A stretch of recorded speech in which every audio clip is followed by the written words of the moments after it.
Salam sejahtera Malaysia, denyut nadi suara rakyat bergema di channel ini.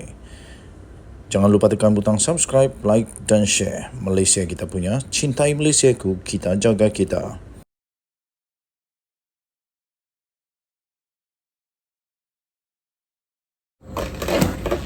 Salam sejahtera Malaysia, denyut nadi suara rakyat bergema di channel ini. Nampaknya Tun Mahathir, nampaknya Muhyiddin Yassin, nampaknya Tok Guru Hadi Awang, nampaknya semua orang kalah di tangan Anwar Ibrahim. Tuan-tuan dan puan-puan yang dihormati sekalian, Mahathir tak ada harapan lagi. Macam mana pun dia nak lawan Anwar Ibrahim, dia tetap kalah. Dia tetap menjadi pilihan terakhir. Terbaru ini, Anwar merupakan pilihan tertinggi paling sesuai untuk memimpin Malaysia. Datuk Seri Anwar Ibrahim menjadi pilihan tertinggi sebagai individu yang paling sesuai untuk menjadi Perdana Menteri pada ketika ini. Dapatan tersebut adalah hasil daripada satu tinjauan pendapat awam yang telah dijalankan oleh Endeavour MGC, membabitkan 1068 responden daripada semua kaum dan 791 responden Melayu yang dipilih melalui persempelan rawak berstrata.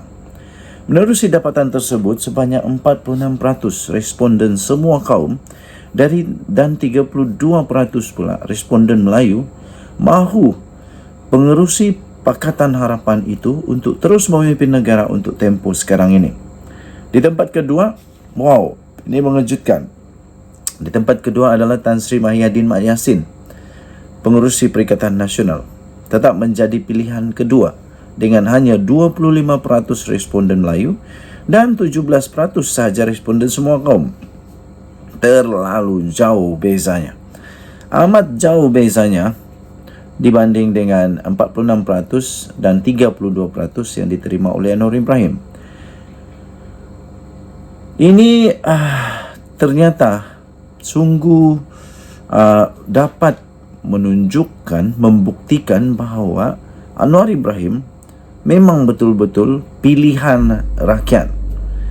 Ia diikuti pula dengan Datuk Seri Ismail Sabri Yaakob dan Khairi Jamaluddin. Wow, Khairi Jamaluddin tetap juga menjadi pilihan.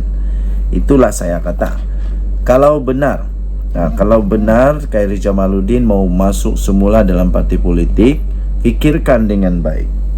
Fikirkan dengan baik nak masuk parti politik yang mana. Itu diikuti oleh Datuk Seri Ismail Sabri Yaakob dan Khairi Jamaluddin yang memperolehi 6% daripada responden semua kaum. Manakala responden Melayu masing-masing 9% memilih Ismail Sabri dan 8% pula daripada Khairi Jamaluddin. Sementara itu, Pakatan Harapan memperoleh undian paling tinggi dengan 39% daripada semua responden, semua kaum memilih gabungan itu sekiranya pilihan raya umum diadakan esok. Wow, Pakatan Harapan juga yang menang. Jadi Mahathir langsung tak ada dalam senarai. Dah terlalu tua agaknya. Barisan Nasional dan Perikatan Nasional masing-masing memperoleh 18 dan 17% undian daripada kumpulan responden tersebut. Bagaimanapun, bagi responden Melayu, Perikatan Nasional yang dianggotai oleh Parti Pribumi Bersatu Malaysia Bersatu, PAS dan Gerakan berada di kedudukan teratas dengan undian sebanyak 26% jika PRU diadakan esok. Wow, rupanya memang Melayu memilih, responden Melayu ini memilih Perikatan Nasional. Wow. Manakala BN di tangka kedua dengan 24% dan diikuti oleh Pakatan Harapan sebanyak 20%. Bagi soalan, apakah pertimbangan yang paling penting untuk memilih parti yang hendak diundi? Isu agama adalah paling tinggi dengan responden Melayu merekodkan 30%, manakala semua kaum sebanyak 22%. Sementara faktor calon pula menjadi pilihan kedua dengan masing-masing responden Melayu dan semua kaum memberikan undian sebanyak 27%.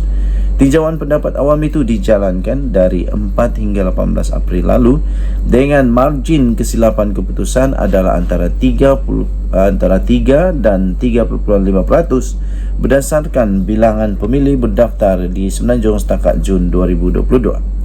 Dari segi demografik, gender dan kaum, jumlah responden lelaki dan wanita masing-masing 50%, manakala kaum Melayu mewakili 62.2%, Cina 28.7%, India 8.2% dan lain-lain 0.9%.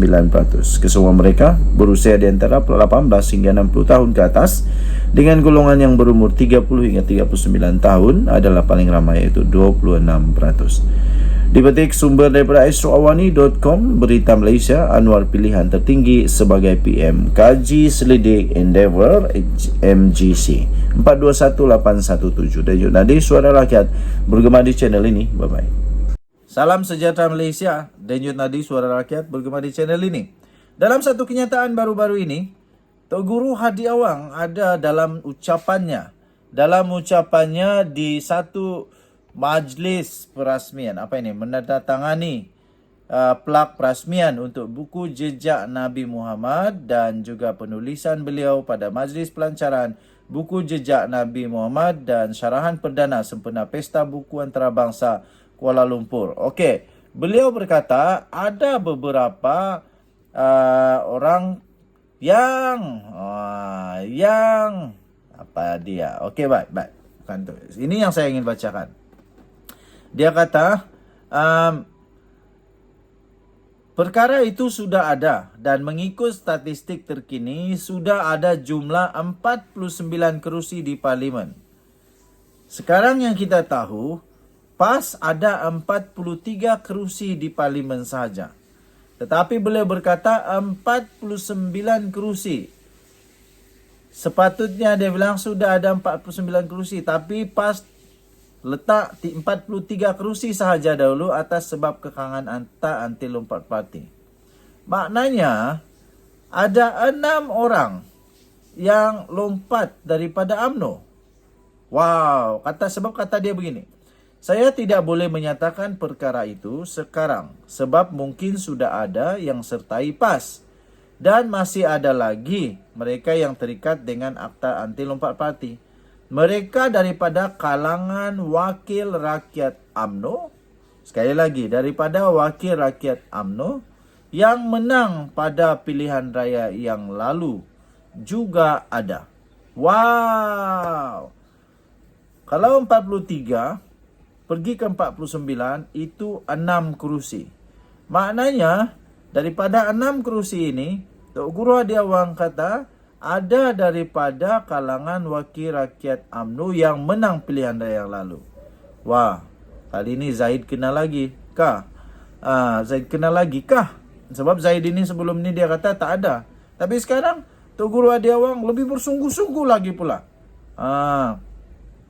Malah Tok Guru Hadi Awang juga berkata, akta anti lompat parti yang telah diperkenalkan itu telah menjerat PKR. Saya fikir bukan menjerat PKR, tapi nasib baiklah ada.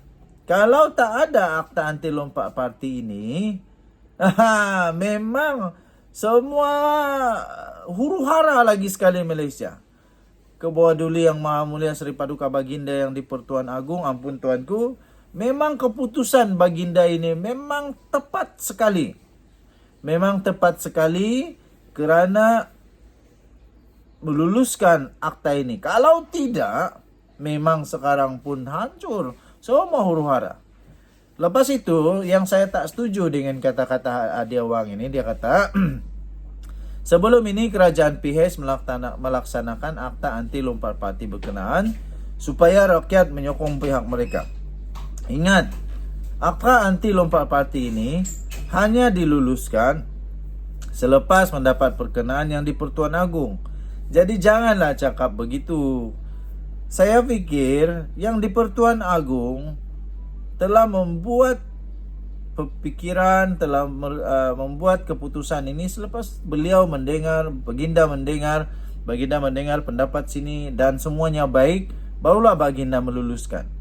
Dengan begini seolah-olah mempersoalkan juga. Harap-harap janganlah persoalkan keputusan Seri Paduka Baginda yang di-Pertuan Agong.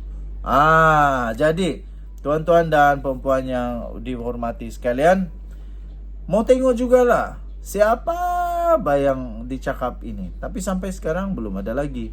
Ada ura-ura kata bekas Perdana Menteri lah, ada ura-ura kata macam-macam lagi lah. Macam-macam lagi lah. Jadi kita tunggu saja.